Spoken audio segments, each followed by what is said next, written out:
Welcome to Power Your Profits podcast, your friendly guide in bringing your business revenue to the next level. Listen as host Dr. Susie Carter hears inspiring stories of success from her fellow entrepreneurs and transformational leaders. Prepare to make significant change to your strategies as they unravel the secrets of building multi-million-dollar businesses and the most effective tips on finance, marketing, and sales accountability. If you want to take your first steps towards explosive business growth, this podcast is for you. Without further ado, here is your host, Dr. Susie.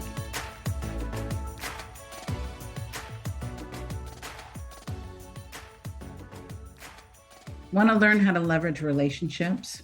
You want to understand how to successfully create affiliate relationships that actually work? Want to understand how to build those relationships and where to start and where and what to avoid? Well, welcome to Power Your Profit podcast, where we deep dive into the minds of thought leaders and entrepreneurs who are changing the game. I'm your host, Dr. Susie Carter, and today I do have an amazing guest who's mastered the art of turning relationships into revenue streams. Dov Gordon is not your average entrepreneur. For over a decade, he has run Joint Venture Mastermind, JVMM, a community of thought leaders purely out of passion. Eventually, as the community grew, he turned it into a thriving business called ProfitableRelationships.com. His secret sauce, helping high six-figure, seven-figure businesses harness the power of joint ventures, affiliate marketing to scale their business like never before. Join us as we uncover Dov's journey, his insights in building profitable businesses, relationships, and his strategies of taking the business to the next level. And stay tuned for an episode filled with wisdom, inspiration, and an actionable tips that you don't want to miss. So Dov, I'm so excited that you're here. So tell everybody what your secret sauce is. What's your jam? What do you do? Your bio is amazing, but from your words, why do you do what you do and how can you help us? Oh, What? I stunned him. I stunned him, folks. Well, I mean, what I do is I work with people who have an expertise and they're looking to earn a really nice living through the skills that they've built up over the years. It could be consultants, coaches, agents, entrepreneurs, and so on. It could be people who are thinking about becoming consultants, coaches, and so on. Often people are in the corporate world, and at some point they get tired of the games, the politics, and they want some freedom. But they've acquired some very valuable skills, and the question is, well, how do we turn this into how to replace and then exceed my salary? So, what else did you ask me? Like, what do I do? So that's one thing I do. The other thing I do is I lead a community of people who sell to small business owners, coaches, consultants, and so on, using the internet, online direct marketing, and we'll often promote each other. I'm sure anybody listening or watching this has received an email from someone they signed up for saying, hey, you should go check out this webinar or this PDF or this training or so on from someone else. And often we end up going from one person to the next, and eventually we find somebody who is the one we've been looking for. So it's really win-win-win. Everybody wins, because I'll have whatever number of people on my email list, and you'll have whatever number of people on your email list, but most of them won't buy from me or from you.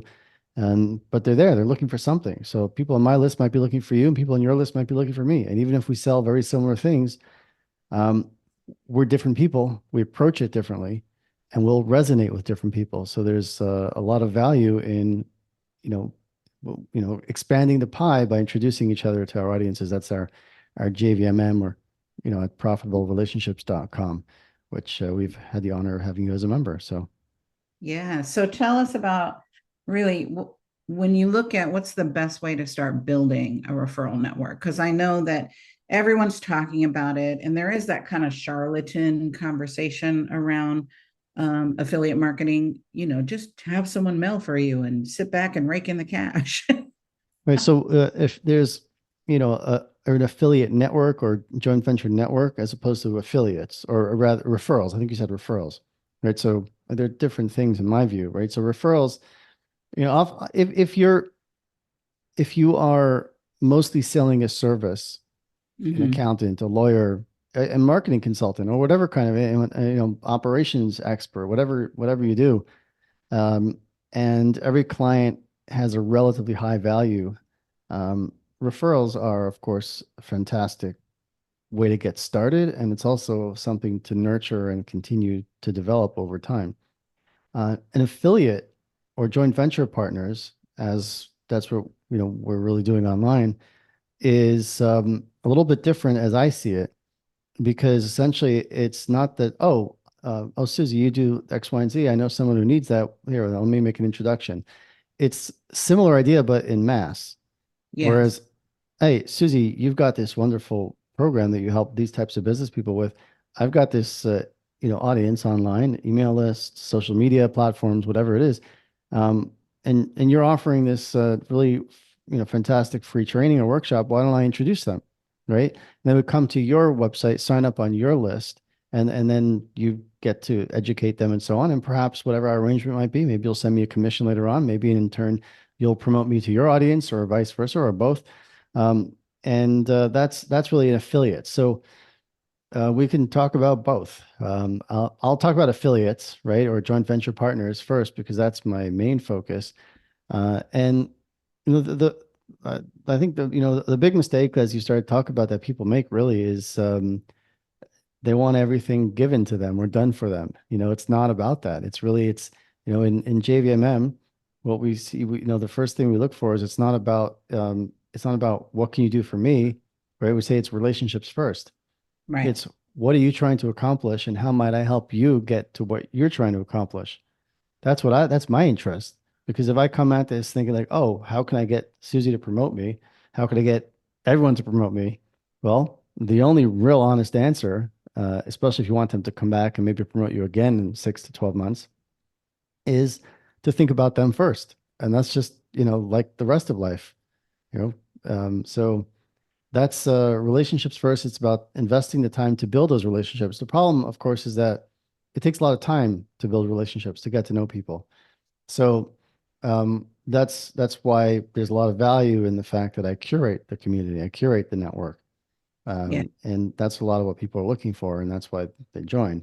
So because that way that, okay, there's a really good chance that the people in this relatively small community, certainly 150 plus people, com but I should be able to find a nice number of potential joint venture partners who can help me spread my message or get grow my audience, because they're selling to a very similar audience, and they're also using the online direct marketing approaches. I was introduced to somebody just yesterday, um, about JVMM, and I asked a few questions, and I could immediately tell that it wasn't a fit. And I explained why. And I wouldn't take him, because, obviously people in the community they're expecting that I'm not going to be bringing in people who are doing all kinds of different things. In his case, I don't really understand what he was doing, but his target market was, startups. Right. you know, it's a whole different world, right? Yeah. We're a community of people who are selling to service-based entrepreneurs, speakers, coaches, experts, and so on, for the most part. Obviously, we have some exceptions, and and a lot, most of the people in our community can help all kinds of businesses, all kinds of people, but we have to have a focus. And if you talk about something else, one of the, there are a lot of all kinds of networking groups, and I think that one of the reasons that we have been doing well is because we're very focused. We know who we're for. We know who we're not for. I've had people say, "Oh, I remember somebody said, oh, I can introduce you to somebody who's got 1 million email subscribers for JVMM," and I thought, okay, and then, but he was in the like a dating and relationship space, and I said, I just don't think it's a fit. Like, what would we be able to offer him? If someone has built an email list based on how to lead a sales conversation or some marketing something or other, to suddenly you can't just start introducing them to someone about who offers something dating relationship, and the same the other way around. How would he be able to help someone else? So yeah, I mean, there's always some brainstorming and so on, but I just feel like it's not in everybody's best interest to have such a broad community to do what it is we're trying to do. So in our situation, people benefit more from a curated community with focus. Right. I love it. So talk about me. So then let's talk about referrals, because part of what you do, JVMM is part, but profitable relationships, where you do focus on the referral part. Let's talk about that a little bit. And then you have an amazing book, the profitablelelationships.com, the manual, which I have and read and love it. And so Yeah, let's it's talk called, about, go ahead. yeah, the manual is called How to Systematically and Consistently Attract First-Rate Clients. And there's zero fluff in it. I pounded out writing a few hours a day over 4 to 6 weeks, 10 plus years ago, at a nearby cafe. The cafe is gone, but the book's still here. That's nice. That And says a lot. yeah, I mean, I never sold it as a book. It was sold as a downloadable book for $97. It was sold for 5 years. And then I realized that I would I would gain more and contribute more if we just made it free. And so I did. And that's where it's at profitablelationships.com/the manual, right? That's what you said. And I think it's correct. Yep. Right. So, and, so we're giving that away for free. And there's no fluff in there. It's really very And potato. succinct. Yeah. Yeah. It was written to be sold. It was not written as a freebie to hook people in and try to give them something else.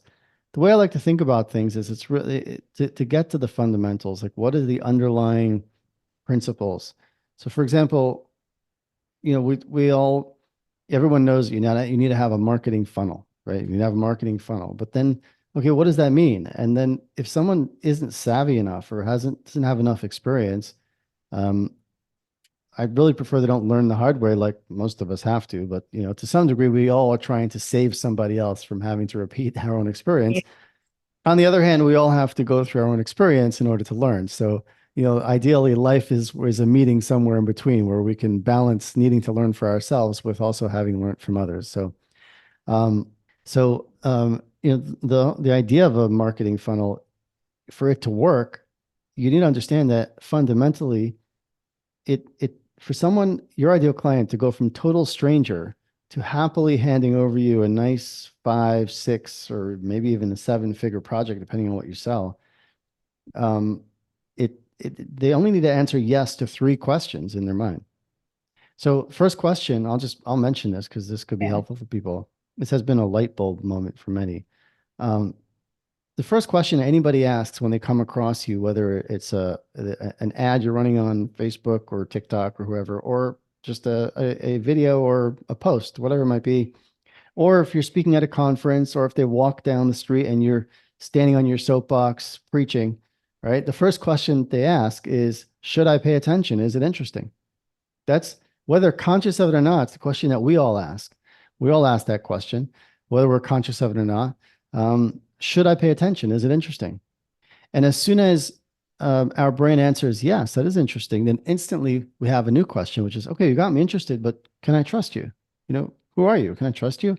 And there's 2 parts to that, which is, can I trust you as an expert? Do you really know your stuff? And can I trust you as someone who has my interest at heart? Or are you just trying to sell me something? Right. So the second job of your marketing and selling system is to help me answer yes to the question of, can I trust you? And the third question, right, as soon as I answer, oh yeah, does seem like I can trust you. You seem to really know your stuff, and you also seem to actually care, not just trying to sell me something. Instantly, I have a third question, which is what you recommend right for me? Is what you recommend right for me? Because if you got my attention and interest because you're talking about something that matters to me, and what do you call it? I can see I can trust you, then I'm naturally going to want to know, well, what do you recommend in my situation? And that's my last question is what you recommend right for me? And if you think about it, every marketing and selling system is designed only to lead your ideal client to answer yes, yes, and yes. And, I was just talking to somebody else who was saying about how she, spent so much money with this marketing expert and so much money with this website expert. People get sucked into spending so much money on things that don't do anything for them because they hear wonderful big promises and, understandable. People are talking up what they can do. Problem is, number one is that sometimes the people are better talkers than actually delivering. Yes. But even if they could deliver, oftentimes it's not what you need now. And people spend a lot of money on things that is not a good fit. It's not what they need, certainly not now. And they're usually trying to skip steps or things that they should have done first. One of the things that that so many people skip is to get really clear, like what is a simple, compelling, head-turning message that's going to, if my ideal client he hears it or reads it instantly, he's going to think, oh, wow, you're talking to me. And that's not easy. And that's why, Right. people often think they have something, but they go out and it doesn't really work. So someone said to me, I asked, someone reached out to me on LinkedIn just yesterday and was like, how's your, I don't remember exactly. He saw me in some other recording somewhere. And I looked at his website and it does a good job in presenting him. It's like glossy, nice. He seems like he's got, he's probably in his 60s. He's had experience. He's maybe accomplished things, but I'm not sure that it really connects with his ideal client. So I asked him, I said, how's your website doing? He said, it's direct. I think I'm going to start buying paid ads to drive people to maybe a 6-week program. And I have a strong feeling that that's going to fail if that's what he does. And I responded trying to be some helpful. But and the reason is because if you can't sell one to one, you're unlikely to succeed at selling one to many. Yes. I haven't talked to him yet, right? So this is really just a LinkedIn messaging back and forth. He reached out to me and I went back and forth, I think once or twice. So, I don't know how many people, have actually landed on his offer that are not responding. But if it's any sizable number and people that he's meeting and he tells them talks about what he does and no one's really saying, hey, yeah, tell me more, then throwing more money at it and making it from one to one to one to many certainly is not going to work. Right. And because he's failing at that very first question, which again, the first question, the job of your marketing and selling system is to help me answer yes to that first question, and then the second and the third. The first question is, should I pay attention? Is it interesting? Right? And In your book, the you talk about and the ideal client. And I know people are so overhearing this, but I agree 9,000% with you. Is yeah. even year over year, I'm still getting clear because the client that I had, I'm like, okay, that didn't work. Right. Or I've grown and what I used Mm-hmm. to want is different than what I want to do now. You know, Mm-hmm. so what you're really talking about, yes, they're 3 questions, but is diving deep on, what their pressing problems are, what do they worry about, what are their obstacles. That's knowing that client inside and out. I love Mm-hmm. because it's such a like do this, right? You did say I said it was meat and potatoes, but you said it's like nuts and bolts. I didn't mean to interrupt you, but just diving deep continually on that client to make sure we're still attracting the client that we want to attract. And I agree with all that. And a mistake people make is they say, well, okay, how do I find my ideal client? Okay, well, who is your ideal client? And then there are these well-known marketing exercises that I think take people completely the wrong direction. And where they say, well, just create this avatar of your ideal client, um, man, woman, either age, what do they like? What are they, and even they drive this kind of car, maybe they have this kind of job, this kind of business. And the truth is that what happens is that you end up on this exercise that has no end. There is no end to all the detail that you can have with when you take that approach. And not only that, it doesn't help you know which part of that to focus on because you can't, in a simple, compelling, head turning message, you can't talk about all that. Over Right. time you could, but who says it's even relevant? Because here's the most important thing when choosing your target market, defining your ideal client, and and crafting a simple, compelling, head-turning message is that you have to speak about that thing that will get their attention and interest. And there are only two things that anyone, well, a lot of things will get your attention, right? If suddenly there's a loud noise in the room, you're going to turn around and see what was that got your attention. But as soon as you realize there was nothing to worry about, maybe I don't know, you have a pet, a dog or cat, just knock something over. Okay, it's not a big deal. Um, you'll go back to what you were doing, to what you were interested in. So we need to get people's attention and interest. A lot of things will get attention, but only two things gets interest. And to get interest, you have to talk about one of those two things or both. And that is a problem I have and don't want, and or about a result that I want and don't have. So your ideal client has a problem.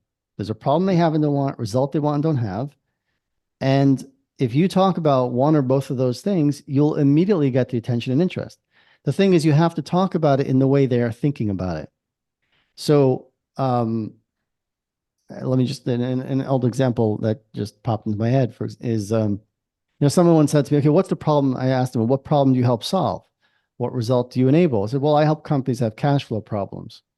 Okay, that could work. However, if your ideal client is running I don't know, let's say a $1 million, $5 million, $10 million business, I don't know, whatever it is, and they're experiencing cash flow problems, how do they explain the cause? See, because one business, the owner might be saying, or CEO might be saying, well, the reason we have cash flow problems is because our products are inferior. We need better products. Another person might be saying, we have cash flow problems because my finance person is incompetent. And I suspect he might be corrupt, right? So I need a better CFO. I need a better CPA or whatever it might be, right? So if you market yourself as, I help companies have cash flow problems, it could very well be that you can help both those people. It also could very well be that neither of those people would even notice your ad, your messaging, and so on, because when they might come across it in their, wherever you get in front of them, whether it's at a conference or online, their brain kind of sort of slowly registers whatever your message is about cash flow problems, but each one is thinking to themselves, well, oh, I have a better product. I need help with product. And the other one is thinking, well, oh, I need a better finance person. So you need to really think about, get to know, who is this person that I can help with cash flow? And what do they believe is causing their problems with cash flow? And it could very well be that you can only really help serve a subset of those people. Maybe your expertise is not product, but maybe your expertise is helping companies solve a short-term cash flow problem, and then helping them find and hire somebody who can then give them the expertise and leadership in that area from the inside afterwards. Well, okay, so you can serve half of the two people, one of those markets, right? So now, instead of talking about, well, I can help companies with their cash flow problems, now you talk about, I help companies who are struggling with cash flow because their finance people are not at the level they need to be, or something like that. Obviously, I'm making this up in the spot, but now suddenly you're talking to a very real segment of your target market. That is a target market. Yes. Whereas companies that need help with cash flow is not a target market. And what's the difference? The difference is, in the second scenario, I am articulating a problem that he has and doesn't want, a result she wants and doesn't have, at the level that they're thinking about it. Yeah. So I'm meeting right. There's an old thing with that good advertising enters the conversation going on in the mind of the ideal customer. That's what we're doing. What are we all thinking about? At any given time, we're all thinking about, oh, there's this problem I have and don't want. This is this result I want and don't have. And if someone comes along and articulates it, all right, kind of the way I'm thinking about it, or even better, which is what we can often do, they think, wow, Susie, are you reading my mind? Are you reading my journal? Were you eavesdropping last night? I call this the eavesdrop effect. Were you eavesdropping last night when I was having a beer with a friend? How did you know to say so well exactly what I've been thinking? And whenever most people do not feel heard and understood on any level, right? Certainly, for the most part, in business and so on, most business owners feel alone, and they feel like, wow, whenever someone actually understands us, our automatic reaction is, wow, Susie, you really get it. What do you recommend? Right. And that's leading to the second goal of the sales conversation, right? So the first part of your funnel, your system, whatever it is going to be, is built on that clarity of a target market, which is built on an insight into a problem they have and don't want, and or a result they want and don't have, as they're thinking about it to themselves. And then the second question is, wow, right? First, they say, wow, you got me interested because you're articulating what's on my mind so perfectly. The next question is, but who are you? Can I trust you? And that's where we want to give them some sense of our expertise, some kind of experience that helps them to conclude, wow, yeah, I can trust you. You not only do you know your stuff, but you also actually seem to care. You're not, And that's where we try to, sometimes it's a webinar training, it could be a podcast interview, it could be whatever, a speech that you give at a conference. There's so many different ways to give that kind of experience. I will caution as follows, though. Very often, especially people who are kind of finding their footing, they get stuck on this because they think I have to prove my expertise. Yes. And then they go, make all kinds of efforts to prove your expertise.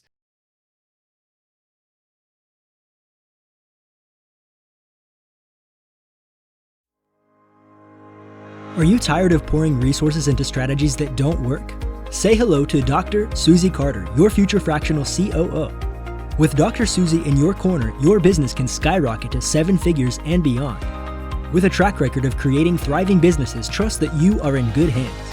Head over to coo.poweryourprofits.com and let us put some magic into your business growth. Overwhelmed by the complexity of business profit strategies? Jump aboard the Bullet Train to Big Profits course, a streamlined solution by Dr. Susie Carter. This course is designed to uncomplicate the path to profitability. Imagine being able to identify and execute profit strategies with ease, skyrocketing your revenues. Visit course.poweryourprofits.com and sign up for the Bullet Train to Big Profits course today. The catch-22 here, or the paradox here, is that if you are worrying about proving your expertise, all you're going to end up doing is showing people that you're not really ready, that you're a beginner. Because someone who, what you have to do is embody your expertise.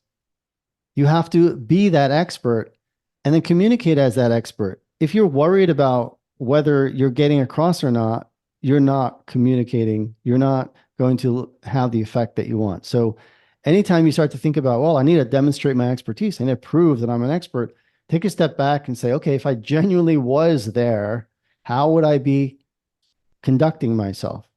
How would I be having this conversation or making this presentation? I wouldn't, feel the need to prove it. I would just be it, right? I hope that makes sense. It totally makes sense. Totally get it, right? And I love that you're having us just dig a little bit deeper from a different perspective. Go ahead. Yeah, and then that leads to the third thing is that when they feel like, wow, yeah, I can tell you know your stuff, and from the way of being, it's clear that you're not one of these slimy, whatever. And so what do you recommend for me? And that's where we come into, an offer. And it could be a one-to-many offer on a website, on a webinar, or a one-to-one custom offer that happens in a sales conversation with a, proposal. It could be a low price something, or it could be a very high priced. Really depends on what you're trying to sell and to who. I just something I noticed just a few minutes ago is that anyone who's listening to this and watching this and hears you talk about how you also need to refine your target market over time, you're being very open and vulnerable. You're not demonstrating or proving anything. You're not trying to, but as a result of hearing you be that way, of being open and vulnerable, it helps anyone, listening, like, oh yeah, Susie's straight, right? I can trust her. She's not trying to pull something on me. That if she says something, I can trust her because I see she's not afraid to admit she doesn't know everything. She's not afraid to admit that there's an ongoing process of learning. So that's just a good example of what we're talking about. Thank you. I appreciate it. It is, the learning's never done. And when you think you know, you don't know. Especially as you get more sophisticated in business, your client gets more sophisticated. I love that you talk about being, because that's that level of confidence when you're not trying to give a shtick, right? I don't believe sales scripts work. A shtick doesn't work.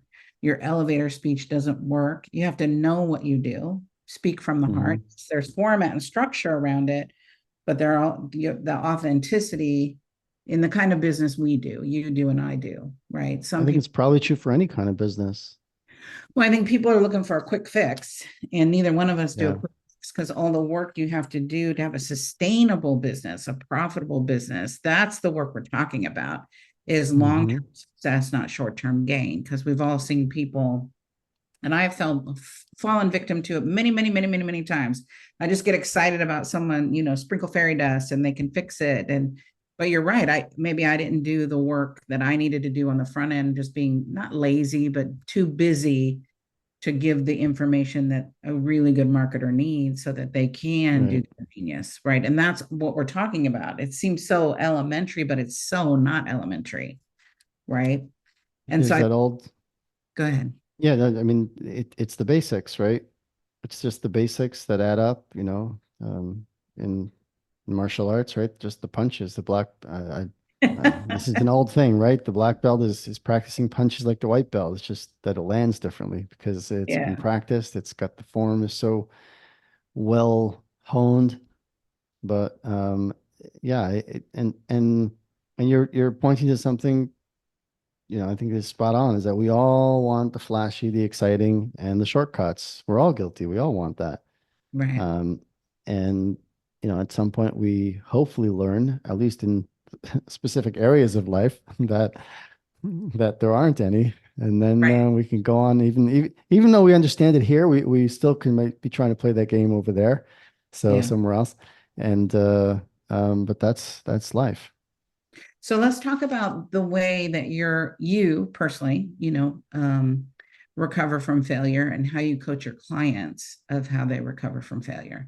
Because failure is inevitable. When we have a saying in our organization: the bigger you play, the bigger the breakdown. I don't like the breakdowns at all; they're not fun, Mhm. but you will have them. And so let's talk about that from your perspective, because you're giving juicy insights to look at stuff differently. Oh, thank you. I mean, I'm just thinking about how to approach the question because you can look at it from different angles. I guess if we think of failure as um, not achieving an outcome that I was hoping for, right? Um, then, like you said, like we're all going to have that, and sometimes it'll be a bigger cost, and sometimes a smaller cost. I think the first thing always really has to be is to look inside. Look. Okay, what role did I play in this? Right? Is there something that I could have done differently? And the answer is always going to be yes. Yeah, Um, but sometimes it could be a little more complicated than that. And because sometimes I could have done something differently, but I wouldn't have wanted to because, right? And what I'm getting at, therefore, is that failure is an opportunity to step back and ask ourselves, was I going after a goal that I really wanted? Sometimes that's a big cause of failure is that we're spending so much time and money and energy going after something that we tell ourselves we want, we tell ourselves is important, but it really isn't. And it's very hard to, it, what sometimes that failure is a great blessing because it helps us realize that, oh, I was chasing something I didn't actually really want. And just because other people might really want it doesn't mean I did. And that's good. And I just went off on that little tangent because again, that's the kind of thing where failure is a message, because maybe I would not have wanted to do what was actually necessary, what other people are doing. Um, so there's always that self-reflection. Uh, if you turns out you are heading for a goal that you really wanted, then it's a matter of stepping back and recalibrating and saying, okay, this goal is still what I want. So this is just a setback, right? I have not accomplished or achieved outcome X. And why is that? I may or may not have the answer. I might need to turn to somebody else and figure that out. And, so then we have to find someone to talk things through with, someone to get out of our own head, see beyond our own, tunnel vision, which we all have. We're all working based on kind of assumptions and perspectives that we've built up, right? Success is the leading cause of failure, in my view, yes, because as you succeed, you start to build, harden your assumptions about how things are and how they work until you're not paying attention to something that doesn't fit your preconceived ideas, doesn't fit your paradigm, your framework, and then suddenly it whacks you upside the head and it forces you to notice it, right? So been and whacked then upside. and then I would say to not be too hard on yourself, knowing full well that that is a huge flaw of my own.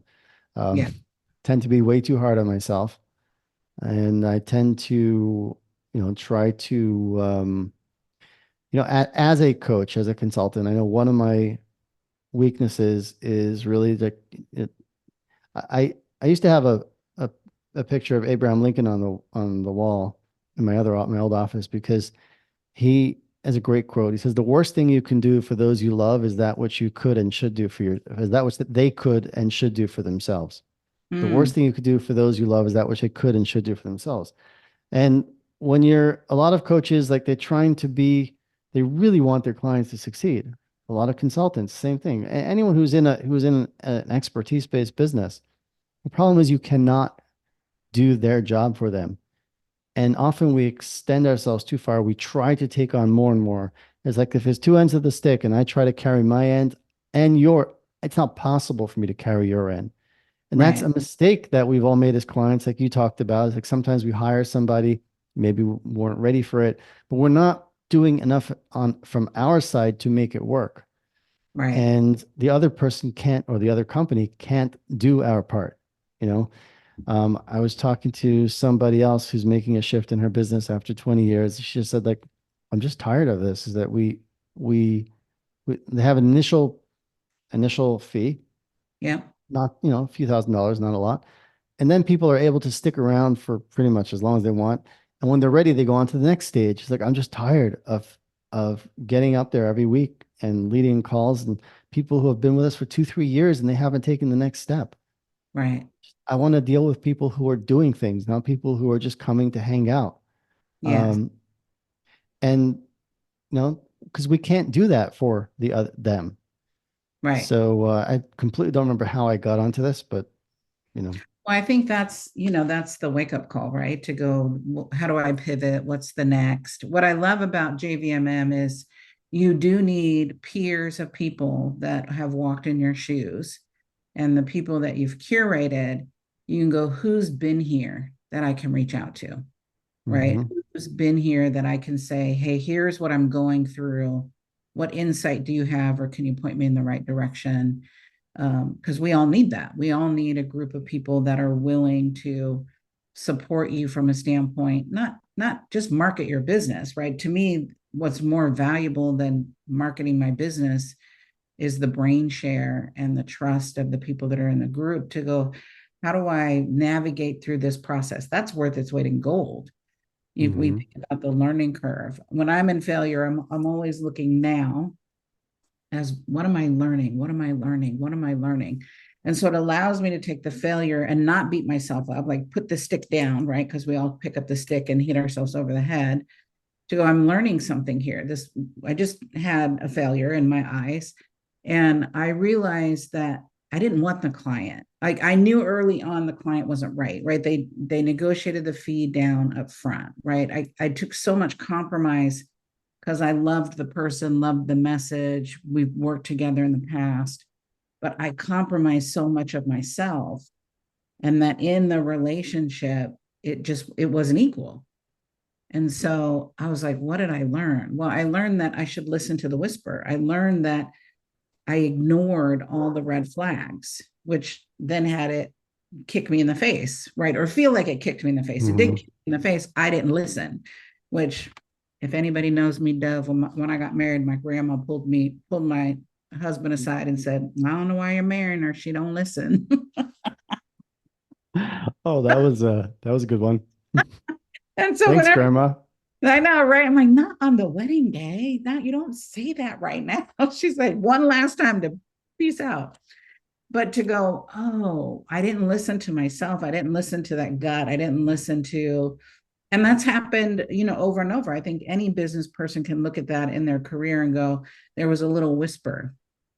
And so finding a highly curated group and finding people that you can trust, making sure that they're like-minded, same values there, that's invaluable because that's hard Yeah. to, right? Where are my people? You were like, when I launched this brand, it was like, where are my people? Where are my people? Because I was in this other bubble for, 15 years.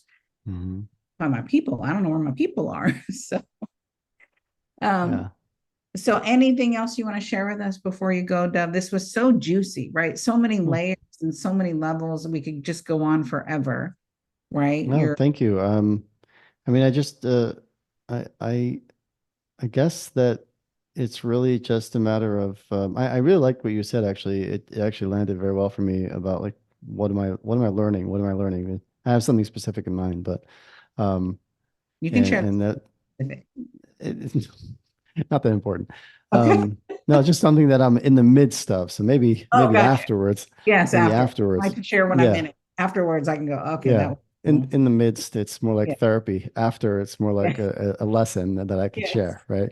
Yeah. So they it was like, what am I learning? So that was good. That was so simple. Sometimes you never know, like you just share something so simple.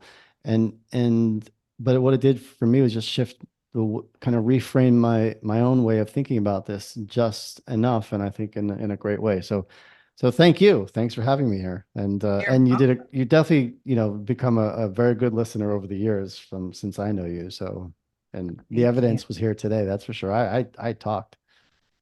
Yeah, you're juicy. This was juicy. So if you want to know Thank more, you. go to his website, profitablерelationships.com. And then in the show notes, I'll put the link to the manual, which is his amazing book, and do the exercises. Don't just look at the Yeah. book, right? That makes all the difference in the world. And they're simple doable. But Yeah. as Dov was talking about, I It's don't. sometimes hard. So if you need help, you can reach out to me. I do work with Ah, individuals from time to time on doing all this. So but start with the book, start with the manual, yes. and And and reach. just let me know if you have questions. And if this message was awesome and I know you know someone that needs Dov's message, I know that please share it on your social media. Please follow Dov on his social media, go to his website, get on his mailing list, cut his head off. There's jewels, I promise you. We've known each other Oh, for a very long time. It's a good thing, right? We've known okay. each other for a long time and watched his business ethics. And so I appreciate you. I appreciate the generosity of your time and Thank you, your Susie. to always contribute. Have a blessed day. Thank you for joining us for this episode of Power Your Profits podcast. Let these building blocks from today's most successful industry leaders equip you with the necessary resources and tools to finally establish the highly profitable business of your dreams. Want to hear more? Listen to more episodes at www.poweryourprofitspodcast.com. And don't forget to subscribe to the show. Now is your time to rise to the top of your game. So be sure to catch our next episode. Until next time.